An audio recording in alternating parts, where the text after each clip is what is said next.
All right, UFC Mexico City, full card predictions, Moreno versus Erceg. All right, first fight of the card, we've got Marquel Mederos versus Austin Hubbard. This card is kind of shitty, so I'm just going to go quick. Mederos is pretty unproven, but it doesn't take much to be better than Austin Hubbard, so I'm just going to go with Mederos. I got no reason to say he'd be worse than Austin Hubbard, so I'm just going to pick him. All right, next fight up the card, Jamall Emmers versus Gabriel Miranda. I think Emmers is a pretty deceiving resume. He had a close fight with Jack Jenkins, who's really good, but he lost. He was beating Nate Landwehr until the finishing sequence, and he kind of gassed out, but he was winning that fight and then lost. He was beating Sabatini for the 2 minutes the fight lasted, and then lost. He got finished. And Sabatini is a really good grappler, so I don't hate that loss. And then in his UFC debut, he had a really close fight with Giga Chikadze, who ended up going on to be top 10, maybe even top 5. So his gas tank is pretty sus, so I'm a little worried about him gassing because the fight's at altitude. But Gabriel Miranda is pretty shit at fighting, so I don't think he's gonna take advantage of that and finish Emmers late, or win a 2 and 3 to get a decision. So I think Emmers pretty safe winner here. Next fight at the card, we've got, I've been calling him Rafa Garcia. He's Mexican, so it's probably actually just Rafa Garcia versus Vinc Pichel. Garcia always looks good against bums. And Pichel is 42 years old and hasn't won in almost 4 years, so I'm just going to call him a bum. So I think Garcia will just beat him, probably finish him early. Should be noted, Vinc Pichel was able to avoid being finished by Ismael Bonfim, I'm pretty sure, who was the worst of the two, for 3 rounds in his last fight at UFC 301. So he could outlast Garcia, but kind of doubt it. All right, next fight of the card. Little women's MMA, Lupita Godinez versus Julia Polastri. Julia Polastri looked pretty shitty in the UFC so far. She got a finish in the Contender Series, but she lost to Josephine Knudsen, who's now in the GFL. And she had a split decision with Corey McKenna, who's not very good. And then for some reason, the UFC saw that, and they're like, let's give her a ranked opponent.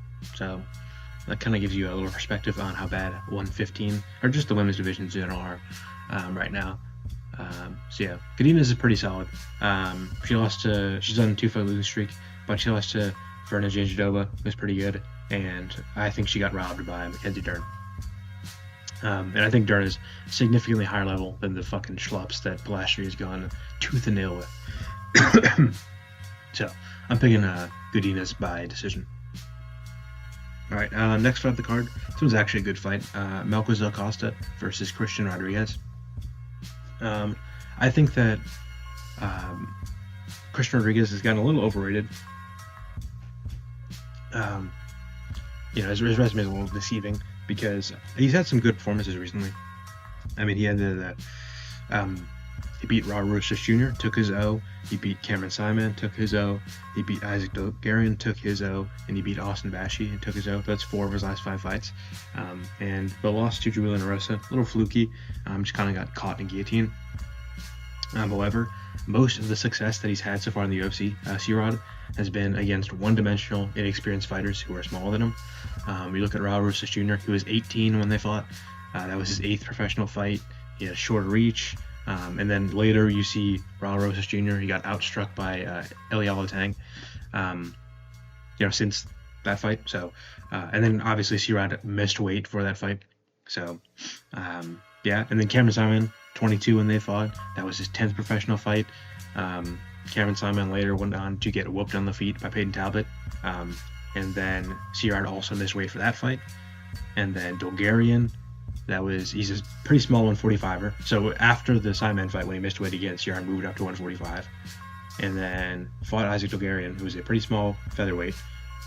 It was only his 7th professional fight, and Dogarian pretty clearly won rounds 1 and 2.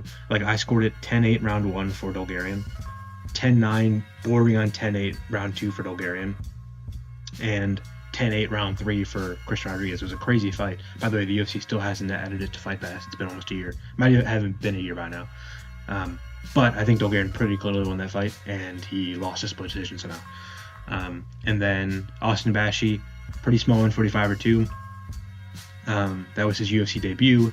He was only 23, and he didn't really have any background in striking. He's been a wrestler his whole life. So those are C-Rod's best wins in the UFC.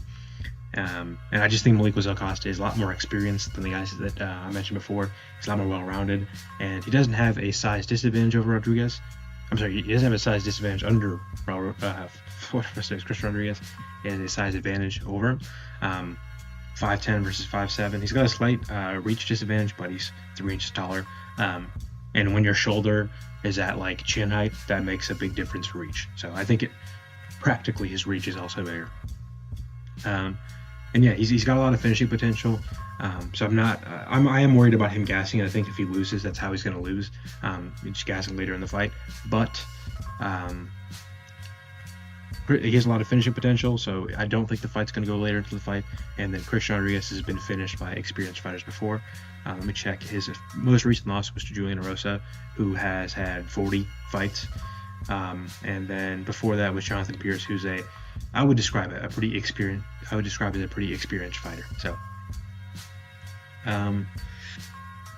yeah, all the guys that C-Rod has beaten the UFC, 10-2 guy, 7-0 guy, 9-0 guy, 6-0 guy, 13-0 guy. They all look like they have good records. They do have good records, but they're all super inexperienced, and this is Melquizael Costa's 30th fight. So he's experienced. He's got the finishing potential. He has the answers to C-Rod's questions, in my opinion. This fight, man, I've been going back and forth. And it sounds dumb because this guy's a minus 435 favorite, but that's Ateba Gautier versus Jose Medina. Yeah, Medina's obviously bad at fighting. Like, he got whooped on by Zachary. He got whooped on by Magomed Gajiashilov, who are both not very good at fighting. They lost their last fights. However, he's just a tough son of a bitch. And Gautier is incredibly unproven. In his last 5 fights, he fought an 0-1 guy, a 2-23 guy, 1-0 guy, a 17-13-1 guy, and then a 6-0 guy. So 6-0 guy, pretty solid. That was in the contender series. He got a finish. And all the other guys, like, just horrible records. Super, like, like, he could be bad. Like, we don't know anything about him. He's 6-1. He lost the only time he ever went to decision, I'm pretty sure. No, he had his decision win, but the last time he went to decision, his second fight, he lost, and that was only 3 years ago, to Glenn Williams, who never fought again. So this guy could be super fraudulent, and I feel like Jose Medina could outlast him, and there's a very good chance that Gautier just doesn't have any grappling, and he doesn't have any gas tank, and he just gasses out. The fight's at altitude, and Medina just outlasts the early onslaught and wins. But I was like, oh geez, I don't know what to think. And then I looked, and it's like Jose Medina also has like a super fraudulent record, and his results are way worse.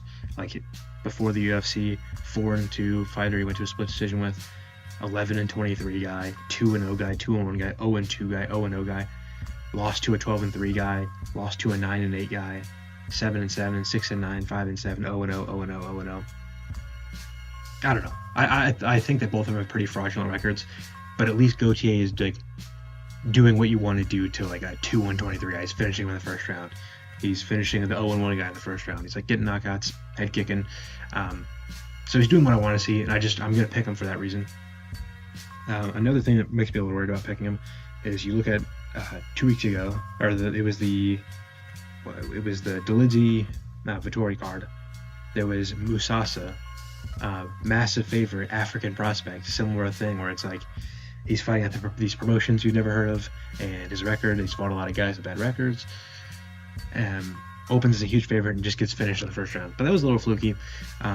Again, we don't know how good he is, and it's hard to trust these promotions that are, sketchy. But from what I know about Gautier and from what I know about Medina, I trust Gautier a little bit more. And especially when you look at like the reason why Zachary was able to beat up Jose Medina was because he was way bigger. Gautier is 6'4", 81 inches of reach. Like, that's massive.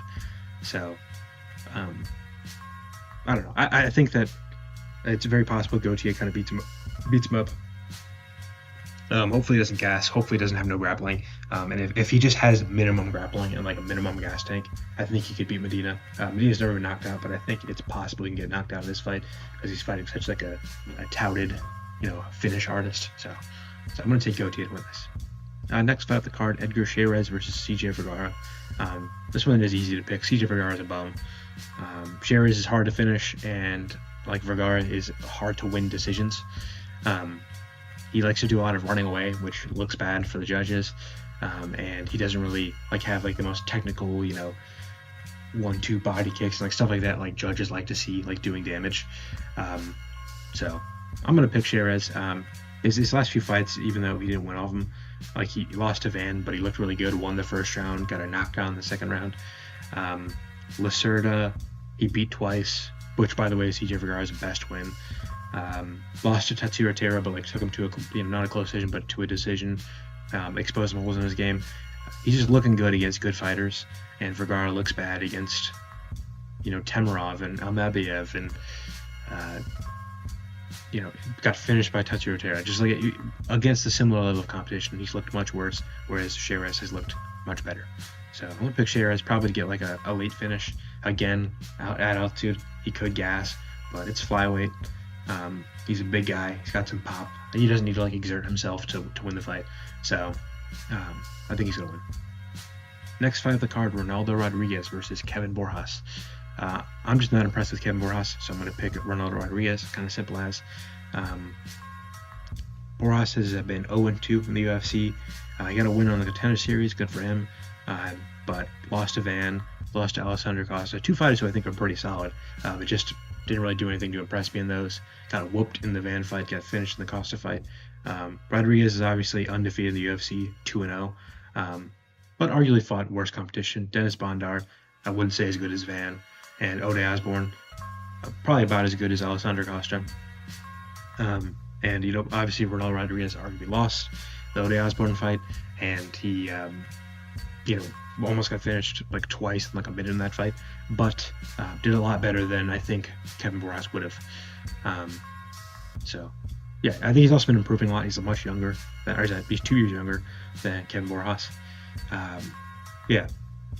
So Borjas also has like a propensity to give up his back and grappling exchanges, and I can see Rodriguez just like snatching a rear naked choke. So yeah, and Borjas is Peruvian, so I won't pick a Peruvian. I made that rule about a year. No, it was like a year ago. Yeah, so I don't pick Peruvians when I don't have to. So next fight of the card: David Martinez versus Saimon Oliveira. Saimon Oliveira sucks. Enough said. Martinez looks like a decent prospect, 11-1, minus 450. Vegas probably knows good enough. Whenever I see these fights, I'm like, if the guy's a good prospect, it isn't like doesn't have a huge disadvantage in size or experience, or has been fighting bums, I'm just gonna pick him because Saimon Oliveira hasn't fought in 2 years and he kind of sucks. Since Saimon Oliveira's last win, Martinez has 4 finishes. So yeah, Oliveira's kind of just a bum, and I'm not picking him. Enough said. Next fight of the card: Raul Jr. versus Vinc Morales. Raul has been doing pretty good, dominating everyone in the grappling. Vinc Morales, obviously a very good grappler, but I don't know if that's going to help him. I don't think he has I think he's probably maybe got a jiu-jitsu advantage off the bottom, but I think he has a pretty big wrestling disadvantage, probably an offensive grappling disadvantage, and he gets hit a lot. So I can see like Raul finding his chin on the feet, even though Raul isn't a very good striker. There's also a chance that Morales, gets a sub.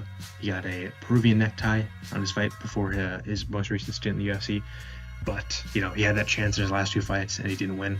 So I don't know. I think it's more likely a Raul Rosas Jr. is going to get a sub than Morales, and I think Morales doesn't really have any advantages elsewhere. So I'm just going to take Raul, probably just by decision. Like I wasn't impressed with his ability to chase a finish in his last fight. That being said, Vinc Morales does find himself in bad positions on the ground a lot, but if his offense in submission is anywhere as good as his defense, or I meant to say it the other way around, if his defense is anywhere as good as his offense, his defense is going to be pretty solid, so I don't think he's going to get submitted very easily. I think he's going to put up a good fight and maybe just end up on bottom a lot and lose a decision. All right, next fight of the card. Featured fight: Joe Pyfer versus Kevin Gastelum.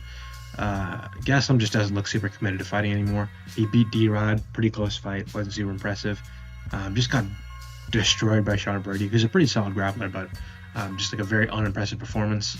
beat Chris Curtis. Win his age pretty well, but Chris Curtis doesn't have the best grappling. That's been pretty documented. And, recently he's just come into fights out of shape. He's missed weight a couple times. Like in the last fight, he had to have the fight moved up to a catch weight, or move it up to middleweight, because he found out he was going to miss weight by like 10 pounds a couple days before the fight. Just like stuff like that doesn't make me want to pick him. Pyfer's on a pretty decent run. Obviously, he had the last 2 fights go to Hermanson, but other than that, undefeated in the UFC, finished Mir Shark, finished Abdul Razak Al Hassan, finished Marc-Andre Barriault, finished Alan Abadovsky. Just doing what I want to see him doing. And he's got a pretty big size advantage over Kelvin Gastelum. It says he's 5'9". I think Kelvin Gastelum's actually 5'8". So maybe a 6-inch height advantage, 4-inch reach advantage. Let's see, what are my notes? Gastelum doesn't look committed to fighting anymore.